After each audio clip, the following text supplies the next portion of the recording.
Hello everyone, welcome to From the Star Wars Library, where Star Wars is in print, the Force is with the readers, and Marvel produces its last Star Wars comic in this episode. I'm your host, Nathan P. Butler. The issue we're looking at this time is Ewoks number 14, its final issue from Star Comics, that imprint of Marvel, entitled King for a Day. Up at the top it says Ewok versus Ewok, King for a Day. And we have basically Wicket there under a spell or in a trance type of thing saying, destroy, destroy, and firing blaster bolts at Tebow, who is dodging them, saying, Wicket, stop, it's me, Tebow! You can find this issue from March of 1987 in the pages of Star Wars Omnibus, Droids and Ewoks. And yes, this is the last of the Star comics, making it the last of those in here. There's one other oddball item in here that's not really from this time period. It's a coloring book, given color and put into here. We're actually going to touch on this at the end of this episode, so we can at least say we've covered this entire omnibus, because I'm not covering coloring books in this series. But let's make sure that this is a complete look at all the materials from this, why don't we? The story here is a little bit weird. We know that the Ewok village has elders, who are essentially a group of very experienced, wise old Ewoks, supposedly. But when it turns out that Chief Chirpa and Logray have to leave on a mission to travel to the Spirit Tree to give thanks for the good fortune that it has given them this year, instead of leaving control of the village in the hands of one of these elders or something, or maybe in Nissa's hand, now that she has in a previous issue proven herself to be wise as a leader, instead they just choose by lot. They pick a name out of a drum, out of basically a little basket, to figure out who's going to be the king for a day, for just the time in which those two are gone. Very strange. And they wind up pulling a name out of the hat, and the name happens to be Tebow. Tebow, of course, very quickly makes a mess of things here. Tebow manages to, you got one who's trying to get his Bordock to start walking, so he slaps it on the butt and it runs, taking the cart it's hauling with it. That knocks some melons into another Ewok who's trying to do their laundry and splashes stuff all over the laundry. It crashes through a wall. It's a mess. It's an absolute stinking mess. And Tebow wants to just get the heck out of there, so he grabs a hang glider and takes off into the forest, hoping to basically just let them fix the mess, and he won't stick around to mess up anything else as being king for a day. Which moves us into part 2, The Great Escape, which is exactly what it is. Tebow gets the heck out of there and like, yeah, good riddance. But as Tebow is flying around, there is some sort of little probe droid that he runs across. Interesting. A probe droid on Endor. Whose could it be? Well, it's not the Empire or anything, but it is a threat to the Ewok village. You see, aliens have come wanting gemstones from the forest moon of Endor, but they don't want to get them themselves. They want to use the Ewoks as essentially a slave labor force and then send them off planet still as slaves. Slave trading going on here, which actually is a theme that we saw in some of the later issues of the Marvel series when we had the Nagai working with the remnants of the Empire. But these aliens are controlled by this hooded being, but most of them are these sort of ruffian green-skinned dudes here. And they have a working teleporter, apparently a transporter a la Star Trek, and send the hooded one into the Ewok village. He gives the Ewoks as a supposed gift as a traveler these crystals that they wear on little strings around their neck. But as soon as they put them on, zoink! They're mind-controlled by the alien invaders. The Ewoks are all used to get those crystals and load them up on the aliens' ship.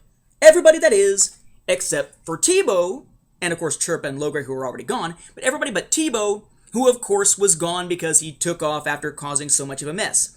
Tebow realizes that everyone is gone, follows a little probe droid to see where the Ewoks must have disappeared to, and runs into the enemy. This brings us into part 3, the end of the king.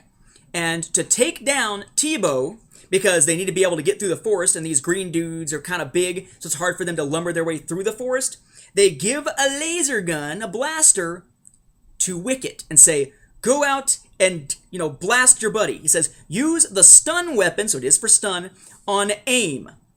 Wait, use the stun weapon on aim? Don't you mean aim the weapon and put it on stun? That doesn't make any sense. And do not stop until you've captured him and brought him to me. I hear and obey, Wicket says. He winds up blasting away at Teebo, as we saw on the cover, until Teebo gets the better of him and drops, kind of like a coconut type thing, and bonk, hits Wicket on the head, which of course, like in any cartoon, if you're brainwashed, how do you fix it? You smack him on the head, boom! Wicket is now okay. Teebo takes off the crystal, realizing what it is, and has Wicket put it back on, but now he's under Teebo's control because it's the control of whoever it is who gave it to you, not just the alien's control.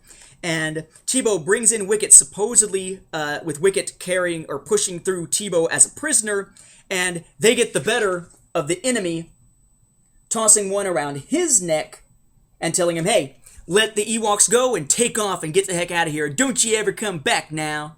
And sure enough, it saves the day. So by the time that Logray and Chirpa come back, Teebo really is a hero in his actions as king for a day. And that ends the Ewok series.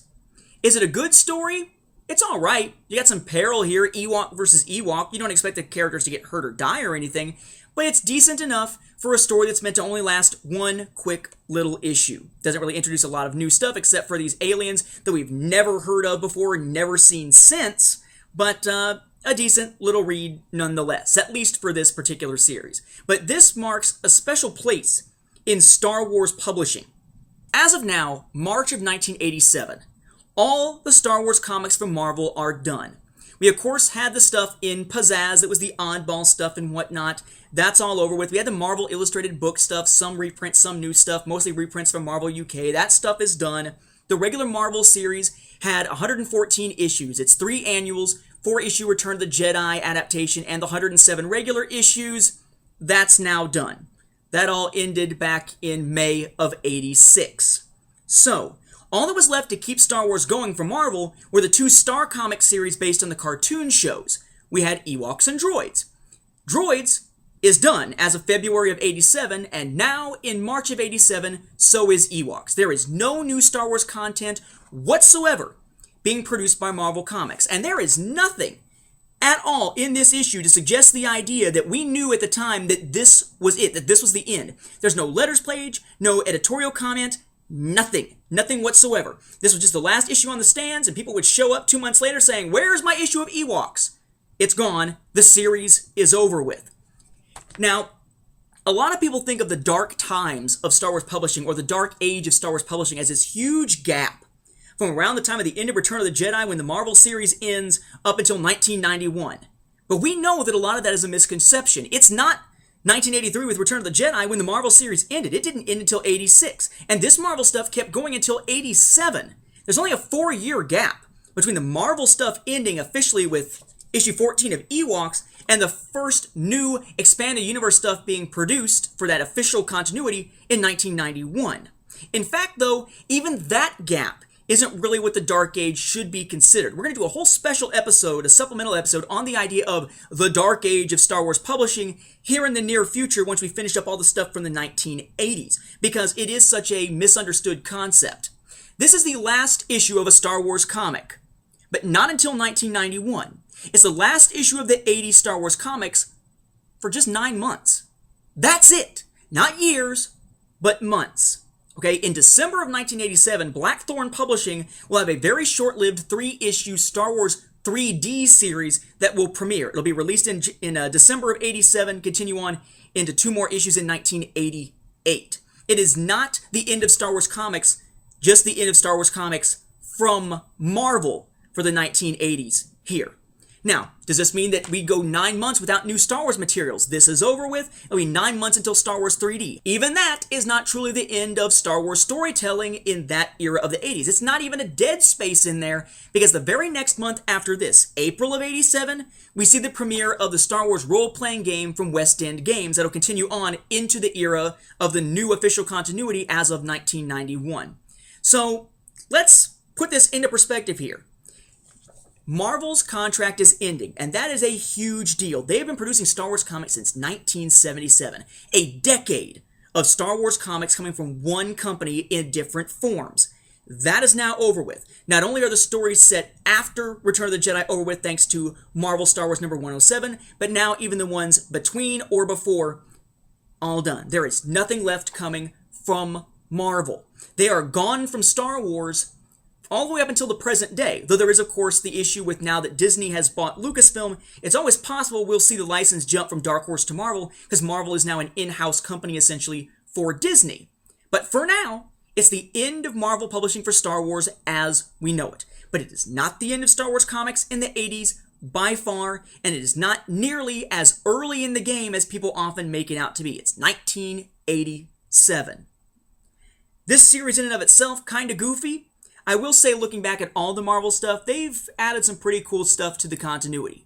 Not much in terms of Droids and Ewoks, but certainly their main series did for its day, and for that they deserve to be commended. The fact that they were able to produce 114 regular issues, plus 8 of Droids, plus 14 of Ewoks, that is a big deal. We're approaching 150 comics coming from Marvel.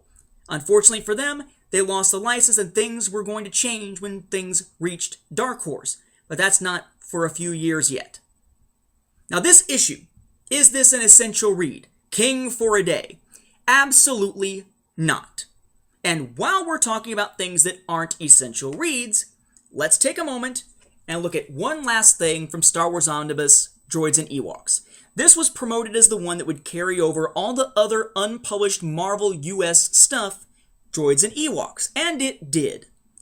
But it also includes, if you look at the back, it says, this omnibus collects all the issues of the Ewoks and Star Wars Droids comic series, released in the 1980s by Marvel's imprint Star Comics, as well as Golden Book's Star Wars An Ewok Adventure coloring book comic. Say what? And you're like, okay, when must this have been from? So you go and look inside at the publishing dates and such here. And that actually was released in 1997. 10 years after the end of the Ewoks comic series, 6 years after the launch of the official continuity. But it was a coloring book. So you're going to have black and white pages because it was a coloring book? Nope. They've colored it.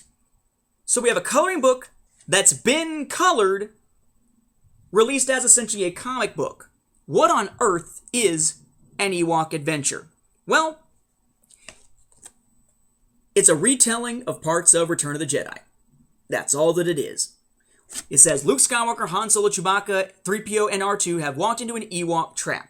They are caught inside the net. We see them fall down. We see 3PO talk to the Ewoks. They decide that he is some sort of god, apparently forgetting that they met him back in Lost in Time. We see them reunited with Leia. 3PO raised into the air.